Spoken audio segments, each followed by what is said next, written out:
Welcome to Rave Green Magazine. My name is Rich Michelson. I am the soccer editor here at Seattle Side Up, and with me today, our editor-in-chief and soccer contributor and Sounders diehard, Abraham DeWeese. Hey, welcome to Rave Green Magazine, Abe. How's it going, Rich? It's going great. Hey, I want to jump right in. Let's talk about standings. Let's talk about Seattle making the playoffs for, the seventh year in a row? Talk to me about that. Oh, you bet. Sounders are in a great position with a tie last week against the San Jose Earthquakes. They've maintained a spot above the red line, the demarcation point of not making the playoffs. In fact, they even jumped the Timbers. With a win tomorrow, they could make a push to get out of that play-in game and lock down a home field advantage situation. We may not get the supporter shield, but we're in a prime position to make a run. Absolutely. And this is really an insane playoff mix here. Just for our viewers who don't know this, so the top six teams in the Western Conference, the top six teams in the Eastern Conference make the playoffs. The first and second seed get a bye, and number three and number six will play each other. Number four and number five will play each other, and it's a one-game winner go home. Then they advance to the conference semis. They play a home-and-home series. The winner with the most goals moves on to the conference finals. They do the same thing. And then they go to play the MLS Cup, which is, again, a one-game winner-go-home. Knockout, yeah.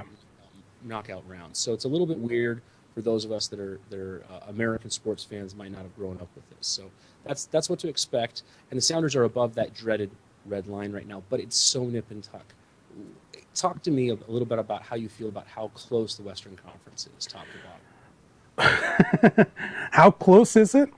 Well, what you're looking at, with only about 4 or 5 games left for anybody, you're talking about a matter of a win here, a loss there, and a team has completely turned their fortunes.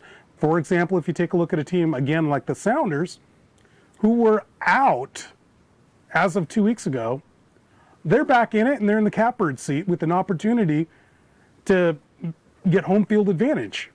Now, you look at somebody like the Portland Timbers, who had been getting along by just eking out ties. Those accumulated ties are no longer doing the job, and that's why they're in the 6th place in the West. So I just want to also point something out as far as the Western Conference goes. Tonight, or tomorrow, I guess, as we start the full week in the Eastern Conference, there are 3 teams that could clinch playoff berths this weekend. And we've still got a good 6 weeks to go, okay? Yeah. But in the West, no one has clinched, and everyone, even last place Colorado Rapids with 34 points, could still make the playoffs. In fact, sure. We're doing projections, they could still grab the number 3 seed. Well, and see, this is what I love, Rich. I love that the Sounders have their destiny in their hands. With major games coming up against the Whitecaps tomorrow, the LA Galaxy at home, and their big bugaboo, the Real Salt Lake, to finish the season. These are teams that they can pull down while elevating themselves with 3 points per win. Absolutely. They also have an away match next Sunday against Sporting Kansas City. Sporting, yep. Sporting. And then they also have an away game, also on national TV, against Houston Dynamo, who, to be fair, we've kind of owned as a team for the last few years. So, I mean, some really good territory. Also, a couple of other notes. LA has looked terrible their last 4 games that they've played. They've scored something like 2 goals. Yeah. It's awesome with all their high-powered offense. So that's great.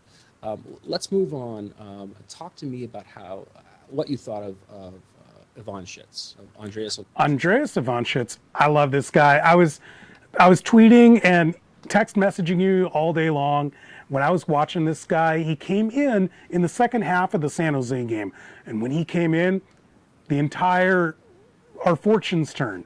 This guy earns his nickname as the Austrian David Beckham. I saw him on 3 set pieces launch him on target.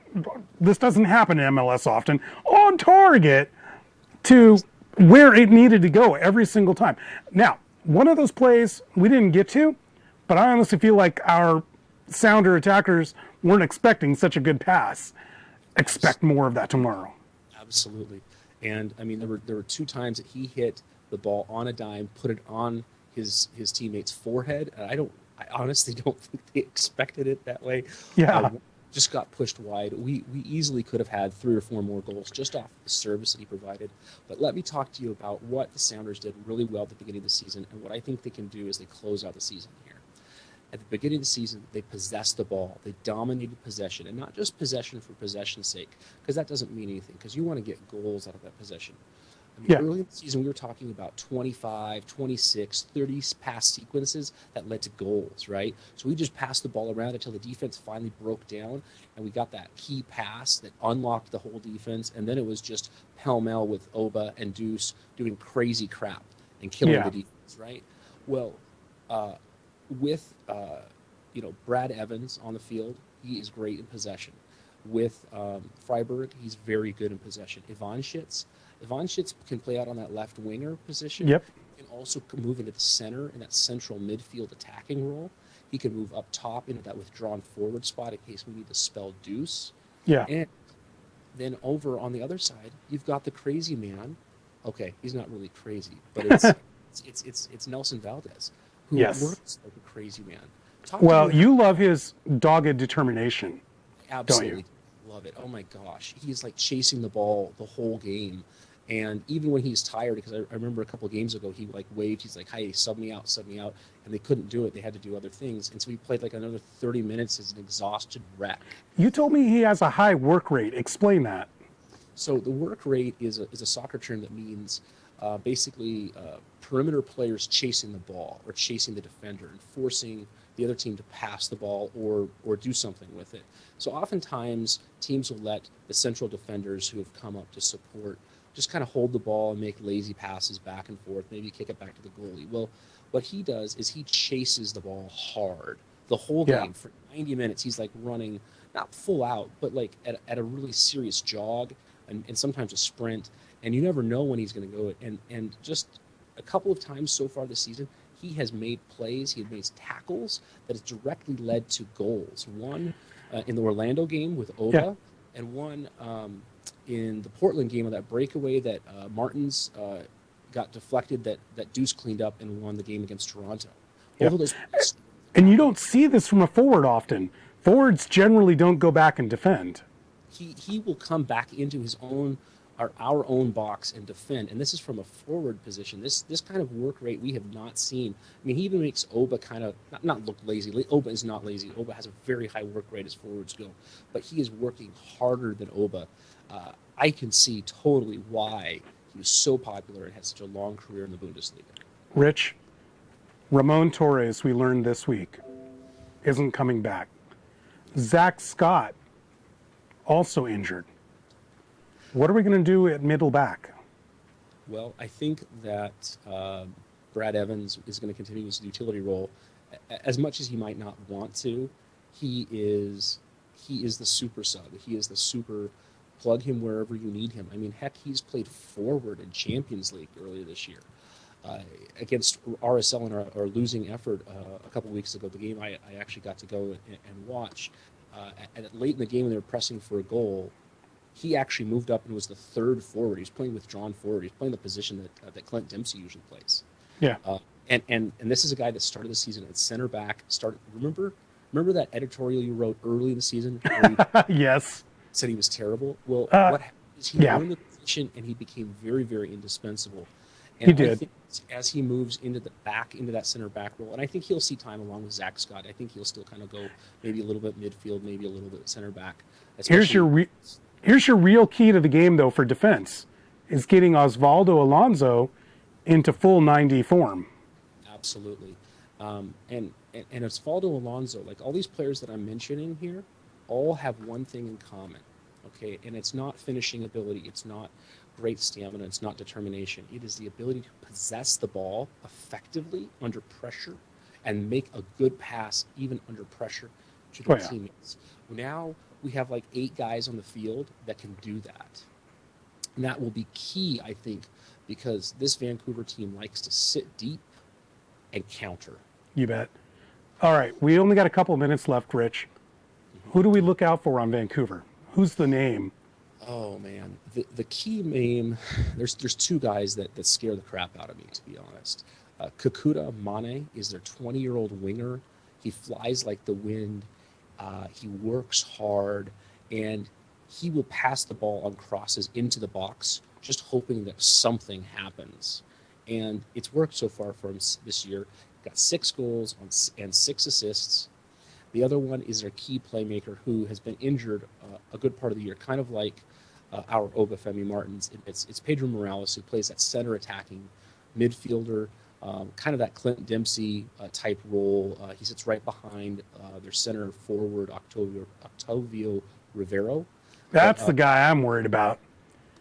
He's good. He's a good finisher, but he's like a really poor man's Kai Kamara. He does not have the class that a Kamara has. He does not have the class of some of the other elite center strikers. No, I mean, yeah. But I agree with you about the Pedro Morales, the Chilean. He was on the Chilean national team, wasn't he? Yeah, he's on the Chilean national team. He killed us earlier in the year at CenturyLink Field with a beautiful set piece goal, like one of those that we just drool over. And yeah, I mean, he's the guy that worries me. The other thing is their whole team should be fresh. None of their starters played their Champions League game earlier in the week, which they eked by a victory on. So watch out for those 3 names. That being said, the Sounders have an excellent chance. That backline for Vancouver is suspect, and we very easily can win this game. It's just a matter of will we win the game. Right. Well, let's feed that into predictions. I'm going to make a prediction. Okay. Sounders win 2-1. Not because of anything other than what I've said before. They have to win this one. I think the Sounders are willing to boot the CONCACAF Champions League game on Wednesday in favor of taking this game. They're going to come, Ziggy Schmidt is back. They're going to come full force, 3 forwards, attack. Evans moves to the back line. Alonso comes back to solidify that defense. Yeah, I have to agree with you. I do think this will be the Sounders' victory. I also want to make a couple of points. He's got some great options off the bench. He's got Marco Papa, who's going to presumably be coming off the bench. Think about that. That is a great weapon. Marco Papa, especially if he could regain the form he had at the end of last year, can be a game-breaking guy. And my prediction is he comes in and is not the terrible Marco Papa that was a mess this year, but is a rejuvenated Marco Papa, comes in, makes a difference. Sounders win, and I agree with you. I'll go with a 2-1 scoreline. Excellent. Hey, Abe, thanks for joining me tonight with No problem. Magazine. To our listeners, follow us at seattleside.up.com. Follow us on Twitter at SeattleSideUp.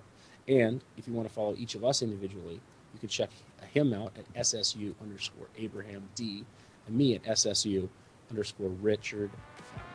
Thanks so much, everyone. Have a great night.